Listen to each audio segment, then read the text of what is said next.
Ocean FM's Final Whistle. You're very welcome back. Final part of the Final Whistle show for this Friday evening, and the weather has certainly picked up out there this evening. Xavier Midas, resident golf doctor here on Ocean FM, and also the professional wish Castle Dargan, has joined us in studio for his fortnightly chat. Thanks for coming back in, Xavier. Hello there, good evening. The weather certainly has picked up out there a bit. I know, it's most inviting. Okay, we've had a couple of questions emailed into us. We're going to come to those now. Just before we do, I'm sure a busy weekend planned in Castle Dargan as always. Yeah, busy weekend. The weather is good. The days are still long, so the course is playing great. The club is running an open day this weekend, so anybody interested, welcome to book online or even just ring the golf shop in the morning. There'll be times available, I'm sure. Okay, brilliant stuff. Well, if the weather stays like that, certainly I'd say it'll be a busy shop tomorrow. Okay, a couple of questions emailed into sport@oceanfm.ie. Don't forget you can email your questions at any stage for Xavier, sport@oceanfm.ie, and we'll read them out to him every Friday and get him to answer them for us. Both of them actually, interestingly, coming from newcomers to the sport really this week. The first one was emailed into us yesterday afternoon, and if I can just bring it up here in front of me of the screen. My son is interested in playing golf but does not really have anyone in the family to play with. Is there such a thing as summer camps or group coaching for kids in golf? Now, just before I let you answer that, I did email that person back just to see what age the son was. I'm not sure. I assume it's a young child. Well, usually a question like this comes for early teens or maybe just like 8 to 10 year olds. So it's definitely a good age to come into golf, and it's better again that the interest comes from the junior himself. Best advice is maybe to look at what's happening in the club nearby. Certainly most clubs nowadays have a junior section. Some are more organised than others, but like the age group are definitely represented quite well in every golf club. Camps are definitely good. It's something that's quite often organised for the summers. I'll be running one shortly, and but no date has been set up yet. But if the person's listening now, feel free to contact us in Castle Dargan. We'll give you more information at that stage. But proximity is important. The parents need to realise that you don't learn golf in just one session. So it's a bit of a commitment in terms of bringing the junior to the golf club, up to the point that they become self-sufficient to be left there for the afternoon. The camps are good. Like I wouldn't be too concerned if the parents want golfers. Obviously, it's a bit more convenient if the father, for example, is a golfer, because he'll be allocating time to get to the golf club. But as a professional, I really enjoy to see newcomers to the game, especially if the interest comes from them. It's also better again if they have a bit of experience in other sports. If the person is athletic in the first place, the skills of playing golf are easily gathered and transferred. Yeah, absolutely. I think actually that's a good point you make, because the listener does actually say that in the question, that there's no one in the family to play with. So I suppose for a lot of young golfers, their older brothers or their fathers or maybe even their grandfathers might take them out and show them the I don't know, give them the introduction to the game. But that's not the case here, obviously. Well, it's always, that's the most common start. At the same time, I can't say that when I started golf I was interested to play with my parents or my brothers. That's true too, yeah. So the social interest is going to be more with people their age. After that, the age fades away with the ability the player has. So anybody can play with anyone at that stage.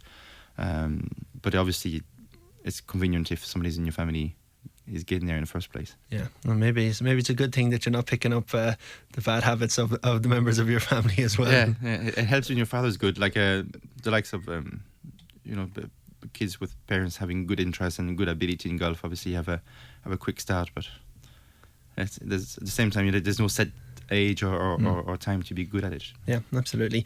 Okay, I hope we answered that question for you. And the second question was actually phoned in today.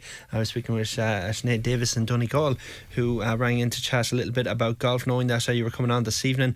And basically, just to sum up what Sinead was telling me, she has taken up golf basically for the first time this summer, using clubs borrowed from friends, but she wants to get her own set now, but doesn't want to spend too much on them.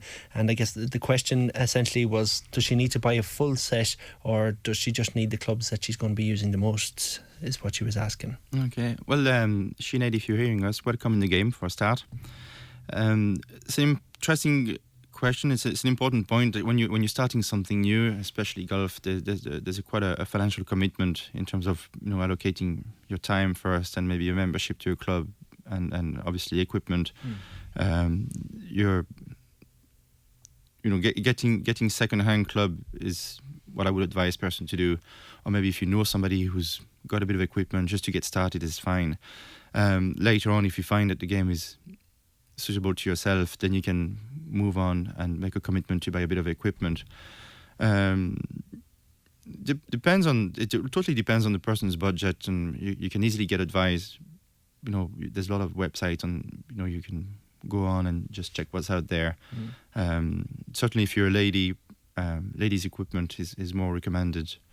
But later on in golf, when you improve, you can invest a bit more and get equipment that is a bit more suited to your level or expectations.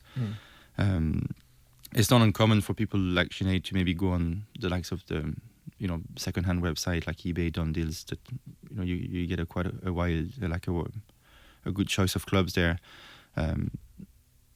After that, you get to learn a bit more about the game. You get to learn a bit more about the equipment at the same time. So down the line, you can invest a bit further, and if you look after your equipment, once you have it, you can always pass it on to somebody following your steps. Yeah, absolutely. It's I suppose as a professional and as a coach, would you prefer to see someone using a kind of a consistent iron, say for example, say the one brand of iron or the one set of irons, rather than a set of irons that have been kind of cobbled together from borrowed and begged? Well, I wouldn't judge too much by the golf clubs. If somebody's starting and they're getting the clubs from somebody else in a family, or just friends give them the clubs, I'm quite glad to see the person making a commitment and not being too keen about how they look like or what they're using. Later on, obviously, it's better equipment is a better support to good golf, and maybe not going too much in details of custom fitting. I think it's important that the person gets suitable equipment. It's obviously going to be difficult to start golf or performing golf if the equipment is not right for you. But when you're starting, it doesn't matter too much.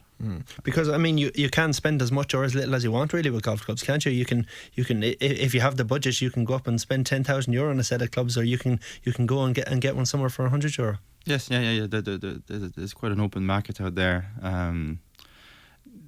Definitely, my recommendation is to get the golf club that suits you now, rather than the golf club that may suit you in 5 years' time if you see yourself progressing.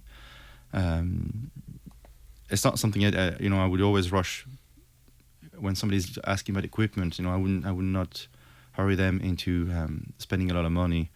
It's not in my interest. I'd rather people to spend their time rather than their money. And if no matter what you spend on a golf club, if it's a bad purchase, it's always going to be too expensive. Yeah, that's the way I think about it. Yeah, absolutely.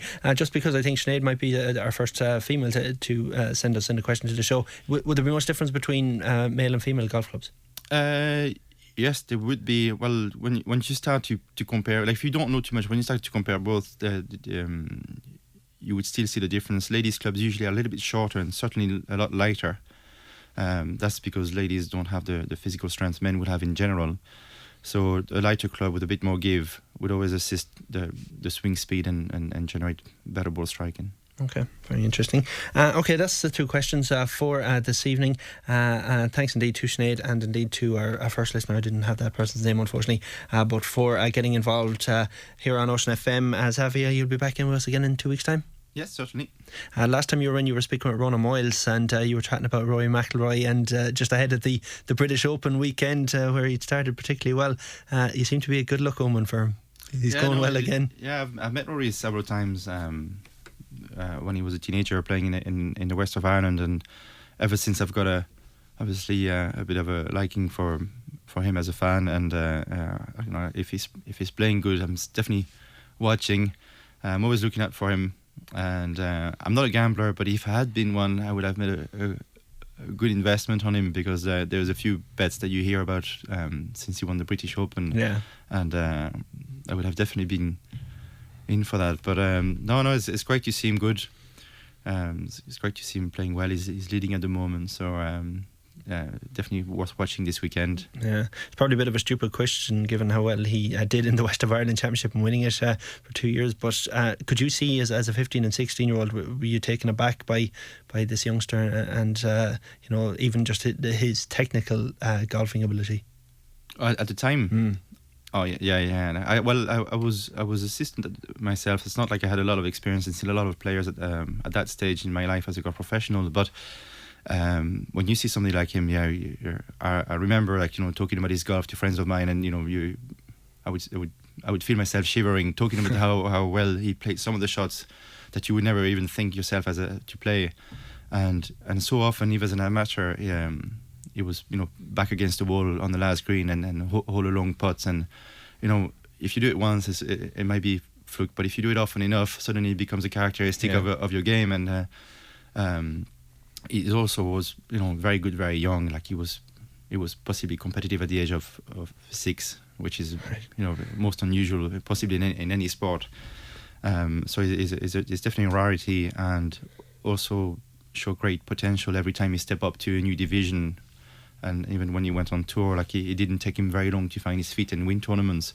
So he's not just a talent for a weekend. He's definitely world class. Yeah, world number one indeed. Xavier, as always, pleasure speaking with you. Thanks for coming out. Thanks, to us. Sarah. That's Xavier Midas. He'll be back in with us in a fortnight's time. And as always, email your questions into sport@oceanfm.ie for Xavier. That's where we're going to wrap it up on a final whistle for this evening. We'll be back tomorrow, of course, with live coverage of Donegal versus Armagh. Hope you join us for that from 4.